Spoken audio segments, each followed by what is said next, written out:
आपल्यासोबत आमदार बच्चू कडू आहेत। भाऊ, आज देवेंद्र फडणवीस असेल, बावनकुळे आज अमरावतीच्या दौऱ्यावर होते।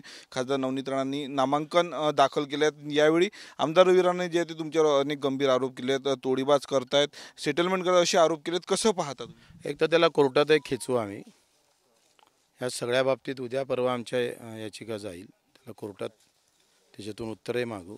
आणि मला वाटतं ही निवडणूक आहे, राणा आणि बच्चू कडू हा विषय या मतदारसंघाचा नाही आहे, हा मतदारसंघाचा विषय। मुद्द्यावर आपण बोललं पाहिजे।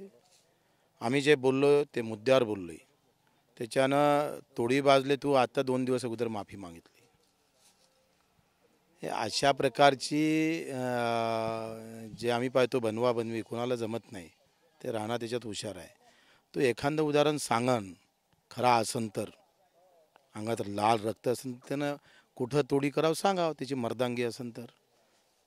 मागे मी म्हटलं होतं त्याला, तू जर खरंच एका याचाला असेल तर तू आम्हाला पुरावा देशील, नसेल तर आम्ही समजू। भाऊ, काँग्रेसची बी टीम असल्याचा देखील आरोप तुमच्यावर केला, ज्या पद्धतीनं तुम्ही या संपूर्ण निवडणुकीमध्ये उमेदवार दिला। आता कसं आहे, हार दिसून राहिली, ज्यांना आरोप होणार आहे त्यांना तुम्ही चिंता करू नका। निकाल त्यांच्या बाजूने लागलायत, निवडणूक बाकी आहे। जनता आहे ना, न्यायालयात निकाल त्याच्या बाजूने आहे, जनतेच्या न्यायालयात तो हारणार आहे। हारल्याशिवाय आम्ही स्वस्थ बसणार नाही। दिनेश भाऊ निवडून येणार आहे आणि ताकदीने येणार आहे। शेवटला प्रश्न, तुम्ही देवेंद्र फडणवीस असेल किंवा एकनाथ शिंदेचा वापर करून घेतायत, सत्तेत मंत्रिपद देखील भोगली, विकास कामं केले, आता मोदींवर टीका करताय असं म्हणतात। विकास कामं केले हे काही कोणाच्या घरून केले नाही। आणि तुम्ही हे प्रश्न मला वाटते देवेंद्रजी सीएमनं सांगावं, त्यांनी म्हणावे। हा कोण म्हणणारा? हा काय चमचा ठेवला काय मधात?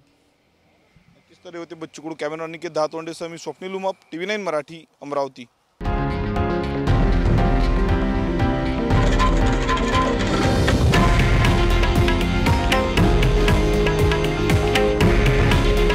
हे आहे देशातील नंबर 1 न्यूज नेटवर्क आणि आपण पाहत आहात TV9 मराठी।